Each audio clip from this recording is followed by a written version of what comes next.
World ಅಲ್ಲಿ time ಉಂಟಲ್ಲ, ಇದು ತುಂಬಾ ಇಂಪಾರ್ಟೆಂಟ್ ರಿಸೋರ್ಸ್. ಎಲ್ಲರ ಹತ್ರ ಒಂದು ಲಿಮಿಟೆಡ್ ಟೈಮ್ ಇರ್ತದೆ, ಮತ್ತೆ ಈ ಲಿಮಿಟೆಡ್ ಟೈಮ್ ಅಲ್ಲಿ ತುಂಬಾ ಕೆಲಸಗಳಿರ್ತದೆ. ಈಗ ನೀವು ಕಾಲೇಜಲ್ಲಿ ಇದ್ರೆ ನಿಮ್ಗೆ ಅಸೈನ್ಮೆಂಟ್ ಮಾಡ್ಲಿಕ್ಕೆ ಇರ್ತದೆ, ನಿಮಗೆ ಕಾಲೇಜ್ ಅಟೆಂಡ್ ಮಾಡ್ಬೇಕಾಗ್ತದೆ, ನಿಮ್ಮ ಕಾಲೇಜಲ್ಲಿ ಬೇರೆ ಬೇರೆ ಫೆಸ್ಟ್ಗಳು ಮತ್ತೆ ಬೇರೆ ಬೇರೆ ಫಂಕ್ಷನ್ಸ್ಗಳು ಎಲ್ಲ ಆರ್ಗನೈಸ್ ಆಗ್ತಿರುವಾಗ ನಿಮ್ಮ ಟೈಮ್ ಅಲ್ಲಿ ಬೇಕಾಗ್ತದೆ.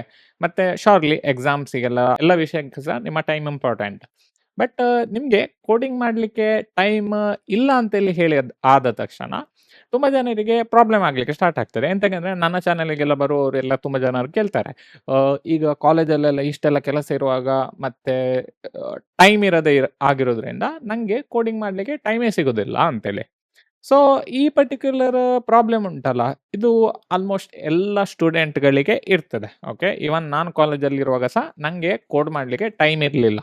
ಓಕೆ, ಬಟ್ ಒಂದು ದಿನ ನಾನೆಂತ ಡಿಸೈಡ್ ಮಾಡಿದೆ ಅಂತ ಹೇಳಿದ್ರೆ, ಕಾಲೇಜಿದ್ದು ಟೈಮ್ ಎಂತ ಉಂಟು ಅದು ಕಾಲೇಜಿಗೆ ಶಾರ್ಟ್ಲಿ ಕೊಟ್ಟು ಬಿಡೋಣ. ಎಂತಕ್ಕಂದ್ರೆ ನಾನು ಕಾಲೇಜಿಗೆ ಜಾಯ್ನ್ ಆಗಿದ್ದೇನೆ, ಸೊ ಹಾಗಾಗಿರೋದ್ರಿಂದ ಕಾಲೇಜಿಗೆ ಹೋಗಲೇಬೇಕಾಗ್ತದೆ, ಎಕ್ಸಾಮ್ಸ್ಗಳನ್ನು ಬರೀಲೇಬೇಕಾಗ್ತದೆ, ಒಳ್ಳೆ ಮಾರ್ಕ್ ತೆಗಿಲೇಬೇಕಾಗ್ತದೆ, ಎಲ್ಲ ಮಾಡಬೇಕಾಗ್ತದೆ.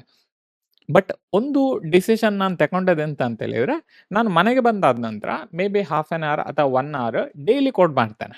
ಓಕೆ, ಡೈಲಿ ಅಂತ ಹೇಳಿದ್ರೆ ಒಂದು ದಿನ ಸಹ ಬಿಡ್ಲಿಕ್ಕಿಲ್ಲ ಅದರಲ್ಲಿ. ಅಂದರೆ ನಾಳೆ ಎಕ್ಸಾಮ್ ಇದ್ರೂ ಸಹ ಉಂಟಲ್ಲ, ಇವತ್ತು ಆಲ್ಮೋಸ್ಟ್ ಹಾಫ್ ಆನ್ ಅವರ್ ಅಥವಾ 1 ಅವರ್ ಕೋಡ್ ಮಾಡೋದು ಮಾಡಿಯೇ ಮಾಡ್ತೇನೆ. ಈ ಪರ್ಟಿಕ್ಯುಲರ್ ಡಿಸಿಷನ್ ಉಂಟಲ್ಲ, ನನಗೆ ತುಂಬ ಹೆಲ್ಪ್ ಆಯಿತು. ಎಂತಕ್ಕಂತೇಳಿ ನಾನು ನಿಮಗೆ ಹೇಳ್ತೇನೆ. ಫಸ್ಟ್ ಆಫ್ ಆಲ್ ನನಗೆ 1 ಗಂಟೆ ನಾನು ಕೋಡ್ ಮಾಡ್ತೇನೆ ಅಂತ ಹೇಳಿ ಡಿಸೈಡ್ ಮಾಡಿರೋದು ಮಾತ್ರ. ಓಕೆ, ಬಟ್ ಒಂದ್ಸರಿ ಕೋಡ್ ಮಾಡ್ಲಿಕ್ಕೆ ಸ್ಟಾರ್ಟ್ ಮಾಡಿದಾದ ನಂತರ 2 ಅವರ್ಸ್ 3 ಅವರ್ಸ್ ಹೇಗೂ ನಾನು ಕೋಡ್ ಮಾಡ್ತಿದ್ದೆ ಬ್ಯಾಕ್ ಟು ಬ್ಯಾಕ್. ಎಂತಕ್ಕಂದ್ರೆ ಅದು ಅಷ್ಟೇ ಇಂಟ್ರೆಸ್ಟಿಂಗ್ ಫೀಲ್ ಆಗ್ತದೆ. ನೀವು ಮನೆಗೆ ಬಂದು ಕರೆಕ್ಟಾಗಿ ಯೂಟ್ಯೂಬ್ ಚಾನಲ್ ನೋಡಿಕೊಂಡು React, Node J S, mobile app development ಇಂಥ ಹಲವಾರು ರೀತಿಯ ವಿಷಯಗಳನ್ನು ಕಲಿಯುವಾಗ ಉಂಟಲ್ಲ, ತುಂಬ ಖುಷಿ ಆಗಲಿಕ್ಕೆ ಸ್ಟಾರ್ಟ್ ಆಗ್ತದೆ ನಿಮಗೆ. ಸೊ ಅದು ಹೇಗಾದರೂ ಮಾಡಿ ನೀವು ಸ್ಕ್ವೀಸ್ ಮಾಡ್ತೀರಿ. ಈವನ್ ಅಸೈನ್ಮೆಂಟನ್ನು 2 ದಿನ ನಂತರ ನೀವು ಸಬ್ಮಿಟ್ ಮಾಡ್ತೀರಿ. ಎಕ್ಸಾಮ್ಸಿಗೆ ಸ್ವಲ್ಪ ಕಡಿಮೆ ಓದ್ತೀರಿ, ಅಥವಾ ಫಸ್ಟಿಗೆ ನೀವು ಎಕ್ಸಾಮ್ಸಿಗೆ ಓದಿರ್ತೀರಿ. ಸೊ ಹಾಗಾಗಿರೋದ್ರಿಂದ ಇವನ್ ನಾಳೆ ಎಕ್ಸಾಮ್ ಆದರೂ ಸಹ ನೀವು ಇವತ್ತು ಕೋಡ್ ಮಾಡ್ಬೋದು ನಿಮಗೆ. ಇವನ್ ಎಕ್ಸಾಮ್ ಆದ ನಂತರ ಸಹ ಕೋಡ್ ಮಾಡ್ಬೋದು. ಸೊ ಅದರಿಂದ ತುಂಬ ಟೈಮ್ಗಳು ನಿಮಗೆ ಸಿಗ್ತದೆ. ಆ ಟೈಮಲ್ಲಿ ನೀವು ಇನ್ನೂ ಸಹ ಹೆಚ್ಚು ಕೋಡ್ ಮಾಡ್ತೀರಿ. ಅಷ್ಟು ಬಿಟ್ಟು ಇನ್ನೊಂದು ಆಪ್ಷನ್ ಎಂತ ಅಂತ ಹೇಳಿದ್ರೆ, ಸ್ಯಾಟರ್ಡೆ ಸಂಡೇ ಉಂಟಲ್ಲ, ಎಲ್ಲರಿಗೆ ರಜೆ ಇರ್ತದೆ ಆಲ್ಮೋಸ್ಟ್. ಸ್ಯಾಟರ್ಡೆ ಹೇಗೂ ಲೈಕ್ ಮಧ್ಯಾಹ್ನ ತನಕ ಅಥವಾ ಸಂಜೆ ತನಕ ಇರ್ತದೆ, ಬಟ್ ಸಂಡೇ ಫುಲ್ ಡೇ ಎಲ್ಲರಿಗೆ ರಜೆ ಇರ್ತದೆ. ಸೊ ಈ ಎಲ್ಲ ರಜೆ ದಿನ ಉಂಟಲ್ಲ, ನೀವು ಬೆಳಿಗ್ಗೆ ಬೇಗ ಎದ್ದು ಕೋಡ್ ಮಾಡಲಿಕ್ಕೆ ಸ್ಟಾರ್ಟ್ ಮಾಡಿದ್ರು ಉಂಟಲ್ಲ, ಸಂಜೆ ತನಕ ನೀವು ಕೋಡ್ ಮಾಡ್ಬೋದು. ಈ ಒಂದು 10 ಅವರ್ಸ್ 12 ಅವರ್ಸ್ ಕೋಡಿಂಗ್ ಉಂಟಲ್ಲ, ಇನಿಷಿಯಲ್ ಡೇಸ್ ಮೇ ಬಿ ಒಂದು 3-4 ಮಂತ್ಸ್ ನೀವು ಮಾಡಿದರೆ ವೀಕೆಂಡ್ಸಲ್ಲಿ ಮಾತ್ರ ನಿಮಗೆ ಉಂಟಲ್ಲ ಕೋಡಿಂಗ್ ತುಂಬ ಕಲೀಲಿಕ್ಕೆ ಆಗ್ತದೆ. ಮತ್ತು ಒಂದ್ಸರಿ ನೀವು ಕಲ್ತದುಂಟಲ್ಲ, ಅದು ನಿಮಗೆ ಮರೆಯೋದಿಲ್ಲ. ಎಂತಕ್ಕಂದ್ರೆ ನೀವು ಇನಿಷಿಯಲ್ ಡೇಸಲ್ಲಿ ಇಷ್ಟು ಹಾರ್ಸನ್ನು ನೀವು ಕೊಟ್ಟರೆ ಉಂಟಲ್ಲ, ಅದು ನಿಮ್ಮ ಬ್ರೈನಲ್ಲಿ ಅದೊಂದು ಕೋರ್ ಸ್ಕಿಲ್ ಆಗಿ ಬಿಡ್ತದೆ. ಈಗ ನನಗೆ ತುಂಬ ಫ್ರೇಮ್‌ವರ್ಕ್ಸ್‌ಗಳು ಮರೀತದೆ ಕೋಡ್ ಮಾಡುವಾಗ.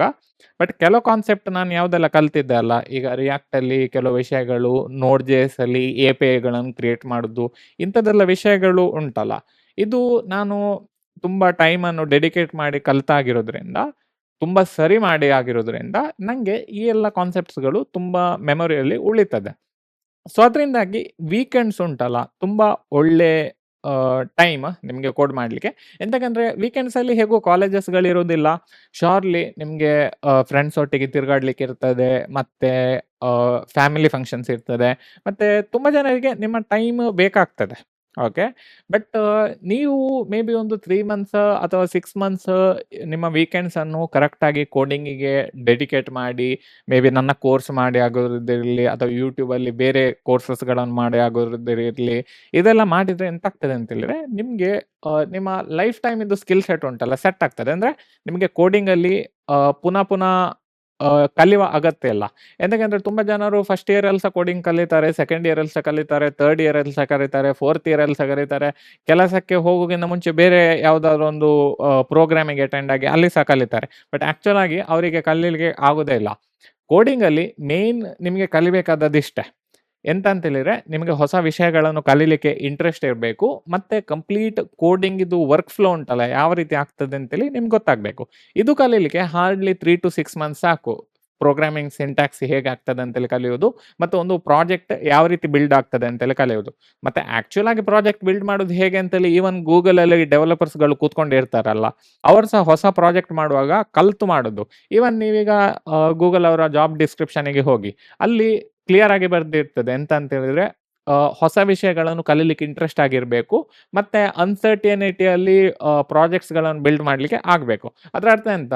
ಇವನ್ ನೀವು ಸಹ ಈಗ ಅನ್ಸರ್ಟೈನ್ ಆಗಿರ್ತೀರಿ, ಮತ್ತೆ ನೀವು ಸಹ ಈಗ ಹೊಸ ವಿಷಯಗಳನ್ನು ಕಲೀಲಿಕ್ಕೆ ಬೇಕಾಗ್ತದೆ ಎಂತಕಂದ್ರೆ ನೀವು ಕಲಿಯುವಾಗ. ಈವನ್ ಗೂಗಲಲ್ಲಿ ಸಹ ಸೇಮ್ ಜಾಬ್ ಡಿಸ್ಕ್ರಿಪ್ಷನ್ ಇರ್ತದೆ. ಅದರ ಅರ್ಥ ಎಂತ ಅಂತ ಹೇಳಿದ್ರೆ, ನೀವು ಕಲಿಯುವುದು ಪರ್ಮನೆಂಟ್ ಕಲೀಲೇಬೇಕಾಗ್ತದೆ. ಈವನ್ ನಾನು ಸಹ ಹೊಸ ಫ್ರೇಮ್‌ವರ್ಕ್ ಅನ್ನು ಕಲಿಬೇಕಾಗ್ತದೆ, ನಾನು ಸಹ ಹೊಸ ಕಾನ್ಸೆಪ್ಟ್ಸ್ ಅನ್ನು ಕಲಿಬೇಕಾಗ್ತದೆ. ಬಟ್ ಇನಿಷಿಯಲ್ ಡೇಸಲ್ಲಿ ನೀವು ತುಂಬಾ ಟೈಮ್ ಅನ್ನು ಡೆಡಿಕೇಟ್ ಮಾಡಿದ್ರೆ, ಅಟ್‌ಲೀಸ್ಟ್ ವೀಕೆಂಡ್ ಮತ್ತೆ ಡೈಲಿ ಒಂದು ಹಾಫ್ ಆನ್ ಅವರ್ ಅಥವಾ 1 ಅವರ್ ಅವಾಗ ಕನ್ಸಿಸ್ಟೆಂಟ್ ಆಗಿ ನೀವು ಕಲಿತೀರಿ, ಮತ್ತೆ ನಿಮ್ಗೆ ಕಲೀಲಿಕ್ಕೆ ಒಳ್ಳೆದಾಗ್ತದೆ.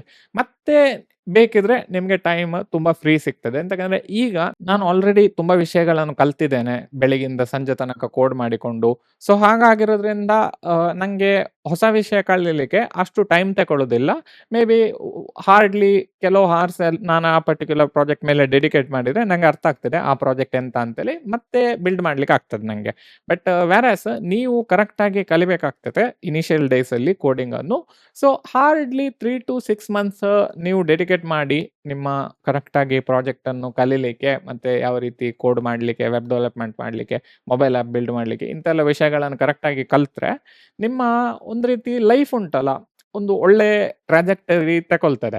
ಸಕ್ಸಸ್ ಆಗ್ಲಿಕ್ಕೆ ತುಂಬಾ ವಿಷಯಗಳು ಇರ್ತದೆ, ಅಂದ್ರೆ ತುಂಬಾ ಫ್ಯಾಕ್ಟರ್ಸ್‌ಗಳಿರ್ತದೆ. ನಿಮ್ಮ ರೆಸ್ಯೂಮ್ ಇರ್ತದೆ, ಬೇರೆ ಬೇರೆ ಆಪರ್ಚುನಿಟಿ, ಮಾರ್ಕೆಟ್ ಡಿಮಾಂಡ್, ಎಐ ಎಂತ ಮಾಡ್ತಾ ಉಂಟು, ಇದೆಲ್ಲ ಹಲವಾರು ರೀತಿಯ ವಿಷಯಗಳಿರ್ತದೆ ಫ್ಯಾಕ್ಟರ್.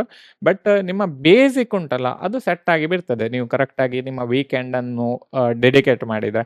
ಸೊ ಹಾಗಾಗಿರೋದ್ರಿಂದ ಹೋಪ್‌ಫುಲಿ ನೀವು ಕೋಡಿಂಗ್ ಮಾಡ್ತೀರಿ ವೀಕೆಂಡಲ್ಲಿ, ಮತ್ತೆ ಡೈಲಿ ಒಂದು half an hour at list.